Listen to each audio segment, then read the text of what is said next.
Bonsoir tout le monde, ici Monsieur Cacahuète et Zouk dans le salon, Carla, Neige, Terence, Philippe, Butters, Token et mon superbe t-shirt Volta Forever. Nous sommes tous là dans ce magnifique vendredi 7 février 2025, il est déjà 23h47. Bon week-end tout le monde et bonnes vacances pour moi. J'ai quelques jours de congés payés qui démarrent à partir de maintenant. Alors, enfin à partir plutôt d'aujourd'hui depuis 17h. Oui, bah depuis 17h, je suis en congé. Depuis 17h, quand il est 17h, c'est 17h. Et après, voilà. Bon, alors du coup, le film ce soir, on a vu un film de super-héros. Ce n'est pas Marvel, ce n'est pas Dark Horse, c'est DC Comics. On a vu Wonder Woman 84, le deuxième film Wonder Woman. Le premier se passait dans la guerre, dans l'époque de je ne sais plus quand, première ou deuxième guerre mondiale, et ce second film se passe des années plus tard, dans les années 80, en 1984, d'où le titre Wonder Woman 1984, et on voit donc Diana qui arbore une armure d'Amazon légendaire, une armure d'or avec des ailes, et voici l'autre côté du DVD. Alors, de quoi ça parle ce film?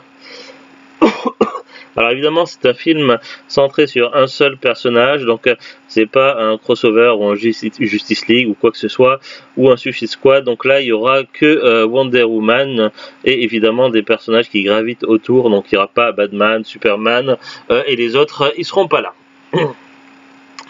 Alors ce film-là, il est sorti après Justice League d'ailleurs, je crois. C'est un film qui est sorti pendant le confinement, donc moi je l'ai pas vu au cinéma. On l'a acheté en DVD dès que j'ai pu. Oui, en plus il y avait une promo, je crois que je l'ai pas eu si cher que ça le DVD.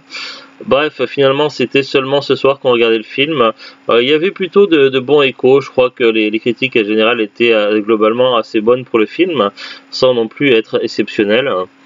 Donc moi je savais pas trop quoi en penser, je me disais de toute façon ça peut être que sympa. C'est vrai que depuis à la base je suis plus tourné sur l'univers Marvel, mais depuis des années je me sens de plus en plus intéressé et intrigué par l'univers DC Comics, que je trouve vraiment très profond, avec des personnages et une histoire vraiment très développée, mais qui est parfois très souvent, voire trop souvent, dans le mélodramatique.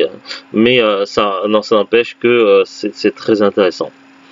Alors, le seul personnage ici comics qui n'était pas dans le drame, c'était le seul qui n'a pas marché au cinéma, enfin qui a le moins marché. Un film avec Ryan Reynolds. Certains ne voudront pas le prononcer, mais il s'agit de Green Lantern, que j'avais plutôt bien aimé. Mais c'est vrai que là, on était vraiment plus proche d'un film Marvel que DC Comics. Bref. Pour ce Wonder Woman 84, alors je sais pas trop comment ça se fait, mais quand elle n'est pas sur son île magique, elle ne vieillit pas, Diana, donc Wonder Woman, ou alors elle vieillit très lentement. Je sais pas trop comment ça se passe. Bref, elle a toujours son armure classique, et après plus tard dans le film elle mettra une armure spéciale mythique en or. Sinon elle a toujours son lasso magique, j'ai déjà dit, qui permet de connaître la vérité et d'attraper les méchants et puis de s'accrocher et de s'élancer dans les airs. Qu'est-ce qu'elle a d'autre? Elle a ses gantelets, etc. Et puis son petit truc comme ça qu'elle peut lancer comme un boomerang. Et elle a également sa capacité de rendre des objets invisibles, dont le fameux avion furtif que l'on verra à un moment donné dans le film. Bref, et avec tout ça, je n'ai toujours rien à compter du film, tout simplement parce que je ne sais pas comment l'aborder. Donc Wonder Woman travaille toujours, elle a un alter ego un peu comme Clark Kent, qui travaille pour le Daily Planet en tant qu'humain classique et comme super-héros pour sauver le monde en tant que Superman kryptonien. Wonder Woman en tant que Wonder Woman, elle a sa tenue de guerrière Amazon. Et évidemment, elle combat les forces surnaturelles et le crime, un peu comme un Captain America surdéveloppé, surpuissant. D'un côté, pendant sa vie classique, elle essaye de se faire un petit peu des amis, et elle travaille dans le milieu archéologique, qui est également une de ses passions. Et c'est là qu'elle va faire la rencontre de Barbara, une jeune blonde à lunettes qui un peu beaucoup maladroite et un peu effacée, qui a un grand cœur mais qui a du mal à trouver sa place dans la société. Bref, elles vont se lier d'amitié, donc assez vite dans le film. Seulement, évidemment, un artefact magique va être trouvé, une espèce de pierre mystérieuse qui est écrit en latin et qui a le pouvoir d'exaucer un souhait, donc un seul souhait par personne, mais évidemment chaque souhait permet d'exaucer un vœu, peu importe le vœu dont il s'agit, mais il y a toujours des conséquences, un espèce de retour du boomerang qui revient dans la poire de celui qui a lancé un souhait, et ça fait assez mal. Le premier vœu qui va être exaucé dans le film, c'est simplement un type qui va demander un café.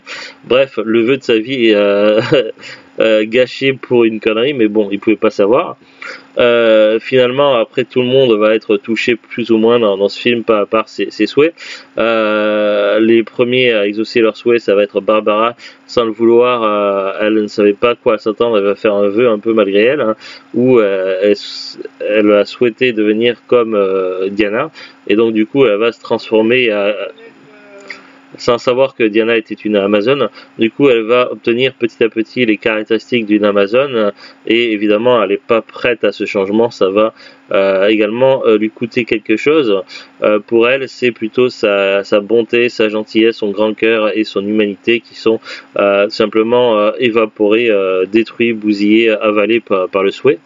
Pour ce qui est de Diana, évidemment, elle va faire un souhait qui est cher à elle. Elle a perdu un être très cher. Oui. Elle a perdu un être très cher pour elle dans le premier film, et du coup, d'une certaine façon, elle va le ramener à la vie, mais également, ça va avoir pour conséquence d'altérer ses capacités surnaturelles d'Amazon, et du coup, à la rendre très affaiblie et très vulnérable. Et évidemment, ça va pas être pratique pour sa mission. Assez vite, du coup, Diana va se rendre compte que cette pierre n'est pas anodine, et que bien qu'elle semble prodiguer des bienfaits, il y a également des répercussions assez néfastes. Et du coup, elle va enquêter avec une personne qui lui est très proche, qui va être de nouveau là, du moins pendant un temps dans ce film. Et du coup, ensemble, ce duo va enquêter et essayer de trouver comment retrouver la trace de cette pierre et comment la stopper. Tandis que Barbara, elle ne veut pas perdre ses pouvoirs, donc elle va finir par se mettre en travers des chemins de Diana, et donc du coup elle va affronter Wonder Woman. Évidemment, elle sera pendant un temps en position de force. Quant à un autre personnage bien mystérieux qui va avoir beaucoup de problèmes dans sa vie, qui va acquérir la pierre parce qu'il a recherché, il va faire un souhait que personne n'aurait pensé faire, c'est-à-dire devenir lui-même la pierre pour pouvoir exaucer les souhaits des gens, et du coup il va s'en servir pour augmenter sa force, sa puissance et sa gloire, jusqu'à créer carrément une apocalypse mondiale, mais à un stade vraiment très avancé et vraiment très très grave. Sauf que derrière il va oublier il y a également des êtres, notamment une personne qui est très chère pour lui, et évidemment tout cela va avoir des conséquences. Bref, ça va être une lutte de pouvoir entre les gens qui veulent exaucer des souhaits par cupidité, un espèce de pseudo méchant transformé en pierre des souhaits, qui va faire plus ou moins n'importe quoi pour devenir l'être le plus puissant au monde. Sauf que ça n'a pas vraiment de sens, hein. D'un côté, on a Diana qui est affaiblie, on a Barbara qui est devenue super puissante et qui petit à petit bascule du côté obscur jusqu'à se transformer en femme bête. Et de l'autre côté, qu'est-ce qu'on a? On a des références à une divinité qui aurait créé la pierre, une divinité romaine.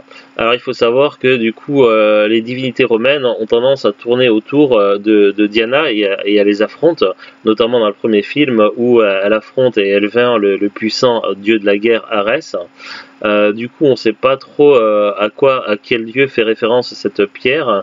Il est il est évoqué un dieu de la cupidité ou de la malice, de la tromperie. Alors on pourrait penser évidemment d'un côté à Loki, mais Loki c'est un dieu nordique hein, et non un dieu romain, donc pour le coup je sais pas trop. Je sais bien que chez les dieux romains le forgeron c'est Héphaïstos, si je ne dis pas de bêtises, mais du coup ça ne coïncide pas avec les valeurs qui sont associées à la pierre. Donc voilà, il y a des choses qui sont mises en avant, on n'a pas toutes les informations dans le film. Voilà les scènes intéressantes. Bon, évidemment, il y a par moments trop de longueur, le film s'étire par moments, c'est un peu dommage. Oui, oui, je l'admets. Il y a des scènes sympathiques, mais globalement, le film est sympa, mais j'ai envie de dire, oui, et alors, sans plus, quoi. Autant le premier film avait un capital incroyable et m'avait complètement époustouflé, autant le deuxième Wonder Woman, je trouve assez moyen. Voilà, il est un peu en dessous de ce que je pouvais attendre d'un film Wonder Woman. Et c'est en ça que je suis un petit peu déçu. Néanmoins, il y a des choses intéressantes, il y a des thématiques un petit peu inhabituelles dans des films de super-héros qui sont abordés. Il y a des choses très intéressantes. Après, la qualité des effets spéciaux, des dialogues VF, des jeux d'acteurs, tout ça, il n'y a rien à redire. Ma foi, globalement, tout est très correct, mais on est en dessous de ce que l'on aurait pu attendre d'un film Wonder Woman. Je n'ai pas retrouvé ce côté épique que j'avais trouvé dans le premier film, et c'est en ça que c'est dommage.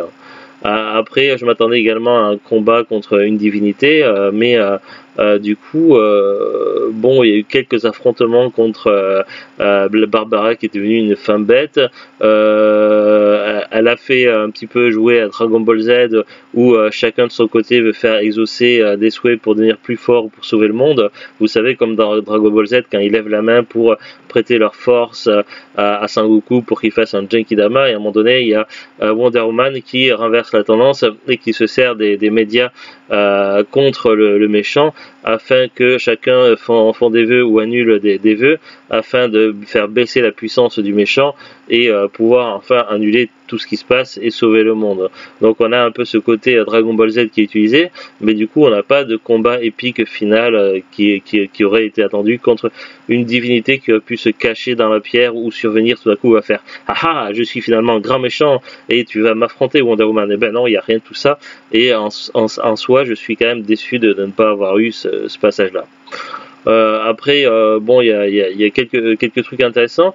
Il y a une petite scène post-ouverte après le générique où on voit que finalement une antique Amazon qui avait disparu, on ne sait trop comment, et qui portait la fameuse armure d'or. Donc on voit qu'elle n'est pas morte et qu'elle est toujours là et qu'elle a toujours ses pouvoirs et qu'elle se balade dans le monde. Mais on n'en saura pas plus puisque le DC Universe a été complètement dissous, ainsi que pratiquement tous les films de Zack Snyder pour créer un nouveau reboot de la franchise. Donc tout ce qui a pu être entamé jusque-là, y compris cette fin et ces passages un peu ouverts à la fin de Wonder Woman 84, et bien du coup on n'en saura pas plus. Bref, on est sur un film un peu inégal, qui a des qualités et des défauts, mais qui demeure quand même en dessous des attentes que l'on pourrait avoir, et qui n'a pour moi pas le niveau du premier film Wonder Woman. Voici globalement mon avis. Pour Ozu, c'est surtout principalement trop de longueur, je crois. C'est bien ça? Oui. Après, c'est vrai qu'on a une journée épuisante, on était tous les deux claqués, donc oui. Oui, elle a eu des problèmes d'insomnie hier. Donc ça joue également sur la fatigue. Alors, on va lire quand même le synopsis qui est au dos. Direction les années 80 où Diana Prince, je sais pas comment on prononce. Bon, bref, où Diana, alias Wonder Woman, doit faire face à deux nouveaux ennemis redoutables, Max Lord et Cheetah. Cheetah, c'est pas le singe dans Tarzan, rien à voir. D'ailleurs, il y a des films épiques d'Heroic Fantasy avec Cheetah, je crois, dans les années 70-80. J'en ai entendu parler, j'ai vu des jaquettes, mais j'ai jamais vu ces films. Ils avaient été à la base sortis en cassette vidéo et au cinéma, mais évidemment j'étais trop jeune pour connaître. Ça a été réédité en DVD aux États-Unis et dans certains pays, mais évidemment sans doublage français. Donc du coup je n'ai pas pu les voir. Est-ce que depuis ça a été réédité ou est-ce que ça va être réédité en français en DVD? Je n'en sais rien du tout. Bref, il n'y a pas beaucoup d'infos, on n'a même pas droit à des bandes annonces au début du DVD, donc ça je suis déçu. Durée 145 minutes quand même, un film relativement long. On va passer vite fait sur la fiche Wikipédia et après on va se coucher parce qu'il est tard et qu'on se lève tôt demain. Wonder Woman 84, stylisé WW84, comme on pourrait dire World War 84 si on veut. C'est un film de super-héros américain réalisé par Patty Jenkins, sorti en 2020. 9e production de l'univers cinématographique d'ici, il s'agit d'une suite du film Wonder Woman, logique, de la même réalisatrice, sorti en 2017. Il est centré sur le personnage du même nom de l'éditeur DC Comics. Bon, du coup ça nous apprend rien de nouveau. Écrit par Jenkins avec Geoff Johns et Dave Callaham, le film se déroule 66 ans après les événements du premier film et met en scène la guerrière Amazon Wonder Woman alors que... 66 ans. Ouais. 84 moins 66. Ouais. Et met en scène la guerrière Amazon Wonder Woman alors qu'elle doit faire face au redoutable Cheetah et à Maxwell Lord pendant que les États-Unis sont en pleine guerre froide. Avant sa sortie, le film rencontre plusieurs reports dus à la pandémie de Covid-19. L'industrie cinématographique étant fortement affectée par la pandémie, il bénéficie donc d'une sortie simultanée au cinéma et sur le service HBO Max aux États-Unis. Une première pour une super production. Dans le reste du monde, il bénéficie d'une sortie au cinéma traditionnel, mais fortement affectée par la fermeture de beaucoup de salles dans le monde. Bon, après le synopsis, on l'a déjà dit. On va aller directement sur la fiche technique. Alors, budget 200 millions de dollars, langue originale anglais. Là, ils disent durer 151 minutes. Genre super-héros, action fantastique. Alors, date de sortie. Royaume-Uni, 16 décembre 2020. États-Unis, 25 décembre 2020 au cinéma et sur HBO Max. Au Canada, 25 décembre 2020 au cinéma et en vidéo à la demande. France d'outre-mer, c'est sorti le 25 décembre 2020 en version originale sous-titrée uniquement. En France métropolitaine, le 31 mars 2021 en vidéo à la demande et le 7 avril 2021 en support vidéo physique. Et moi, je l'ai acheté en physique, donc en DVD. Mais ça aurait pu être en Blu-ray. En Belgique, en Suisse romande et Luxembourg, c'est sorti le 7 avril 2021 directement en vidéo. Classifié PEGI 13 aux États-Unis, donc interdit au moins 13 ans, et en France, tout public. Bon, il n'y avait rien de bien gênant dans le film. Casting: Gal Gadot, Chris Pine, Kristen Wiig, Lily Aspel, Pedro Pascal. Il est partout Pedro Pascal en ce moment. Depuis qu'il a cartonné qu'il a été découvert dans la série Game of Thrones, il est... c'est un acteur. Je crois que c'est celui qui se faisait écraser le visage, je crois, dans Game of Thrones. Il me semble. Donc voilà, depuis son interprétation, il a été mis dans Star Wars The Mandalorian, il a été mis dans The Last of Us, la série télé, il a été mis dans Gladiator 2, et là je le vois également dans Wonder Woman. J'ai l'impression qu'il est partout en ce moment, cet acteur. Il y a également Lambro Demetriou, Johnny Barry, Connie Nielsen, Robin Wright, Christopher Paul-Laha, Lucian Perez, Oliver Cotton, Natasha Rothwell, Kelvin Ryu, Gabriel Wilde, Amr Waked, Ravi Patel, Stuart Milligan, Patrick Lister, Dudson Cross, Linda Carter, Lucy Davis, Ewen Bremner et Eugene Bravrock. Voilà pour le casting. À mon avis, il y avait plus de personnages que ça, mais la plupart, ça devait être des figurants. Après, bon, ça a des paragraphes qui parlent de jeunesse et développement, attribution des rôles, tournage, musique, sortie, accueil critique. Est-ce qu'on a les notes? Ouais. Sur Rotten Tomatoes, 65%, c'est pas mal.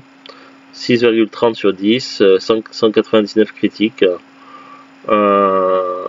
IMDB 5,4 sur 10. Il y a des controverses, on va lire ça rapidement. L'une des intrigues du film suit Steve Trevor, qui fait son retour dans le corps d'un autre crédité sous le nom de Handsome Man, bel homme en français. Aux États-Unis, cette intrigue a été critiquée par plusieurs journalistes et spectateurs, principalement pour la scène où Diana Prince couche avec lui.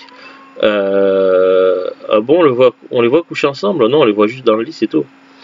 Il est reproché au film de ne pas préciser où va l'homme pendant que Steve prend possession de son corps, ainsi que le fait que ce dernier, Diana, ne semble ne pas prendre en considération la notion de consentement en ayant une relation sexuelle avec le corps d'un autre.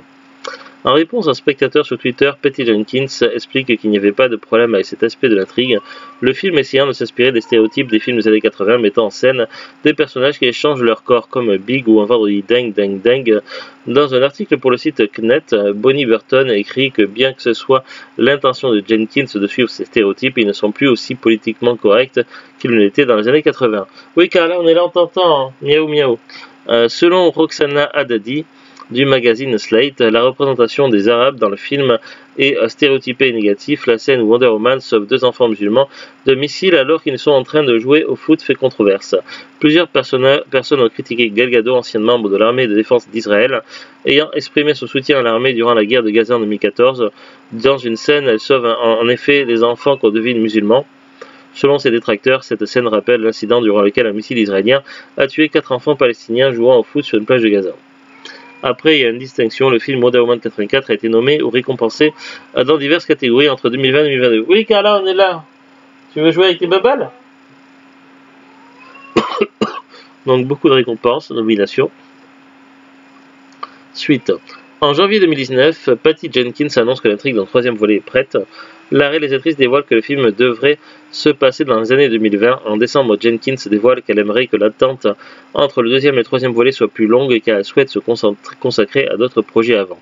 En juin 2020, Jenkins révèle qu'elle a travaillé sur le scénario pendant 6 mois mais que le projet est en pause en raison de la pandémie de Covid-19. En décembre 2020, à la suite de bons résultats de Wonder Woman 84, lors de son lancement aux États-Unis, Warner Bros. Valide officiellement que le 3e volet et accélère son développement. Le retour de Jenkins à la réalisation est également confirmé. Oui, mais ça c'était en 2020, on est en 2025, 5 ans après, et il me semble avoir lu à plusieurs reprises dans les articles que le reboot avait été officialisé de la franchise et que tous les films réalisés avant dans les univers étaient supprimés de l'intrigue, sauf un seul Suicide Squad, le 2e, qui avait été réalisé par James Gunn, je crois, je sais plus comment ça s'appelle. Donc voilà un peu pour Wikipédia. Oui, Carla. Viens, Carla. Carla. Viens. Ah, je vais pas te courir après, là, on est en train de parler. Après. Il est minuit, Carla, elle veut jouer. Elle veut jouer. Alors, le DVD. Donc, je suis allé sur Amazon. Moi, j'avais acheté le DVD sur Amazon. C'est marqué que j'avais effectué une commande le 14 janvier 2022. Dans cette commande, il y avait 1, 2, 3, 4, 5 DVD. Il y avait Wonder Woman 84, Voyageur, Hotel Artemis, Super Deep et Shadow in the Cloud. Sur ces 5 DVD, on en a vu 4 avec Zoo. Du coup, ma conclusion, Wonder Woman, bien mais sans plus, moyen. Voyageur, un petit peu décevant quand même et trop prévisible. Malheureusement, il y avait un début de film intéressant qui a été un peu complètement saboté, c'est dommage. Hotel Artemis, film incroyable, j'avais beaucoup aimé. Super Deep, j'avais quelques attentes pour le film, mais j'étais quand même un petit peu déçu. Et Shadow in the Cloud, j'ai certaines attentes sur le film, surtout après avoir vu le trailer. On ne l'a pas encore regardé, je suis très curieux et j'espère ne pas être déçu. Du coup, Wonder Woman 84, j'avais payé 9,99€. Ça, c'était le prix payé en 2022. Aujourd'hui, on est en 2025. Expédié et vendu par Amazon, c'est plus trouvable. Le DVD n'est plus commercialisé. Maintenant, on peut le trouver encore parfois à droite à gauche sur des sites, mais ça va être des vendeurs pro, des particuliers ou des fans stock. Je connais pas trop la cote du DVD. Du coup, moi, je vous ai donné le prix que j'avais payé en 2022. C'était 2022, j'avais dit, je sais plus. J'ai fermé la page. Par contre, le Blu-ray semble encore en vente. Le Blu-ray Wonder Woman 84, expédié vendu par Amazon, est à 14,09€. Donc ça vous donne une petite idée du prix actuel du Blu-ray. Après, il faut regarder sur les autres sites, mais globalement, quand on a un prix affiché sur Amazon, à quelques détails près, c'est plus ou moins le même prix sur les autres sites. Voilà. Pas grand chose de plus à dire. Donc un film intéressant, mais qui n'apporte rien de spécial à la franchise DC Comics, je trouve, par rapport au DC Universe. Ça apporte pas énormément en plus, et je l'ai trouvé quand même décevant par rapport aux attentes que je pouvais avoir, et qui pour moi était pas suffisamment épique, du moins pas clairement pas au niveau du premier film Wonder Woman, et c'est ça qui est dommage. Voilà. Bah, Epic Mickey. Epic, la plateforme de streaming de jeux vidéo. Non. Bref. Chaque fois, je pense à un jeu. Oui, Epic Mickey. Ouais. Voilà, sur Wii U. Je sais. T'as de très bons souvenirs sur ce jeu. C'est de l'ironie, des sarcasmes.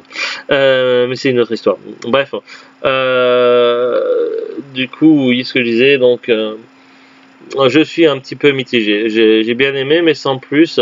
Après, il y a des scènes quand même qui sont assez spectaculaires, évidemment. Lorsqu'elle s'accroche à un lasso, carrément à un avion, enfin des trucs pas mal. Mais bon, c'est pas ce que j'ai attendu du film. Donc voilà. Allez, à très bientôt tout le monde. Bon week-end. Prenez bien soin de vous. Salut, salut et miaou.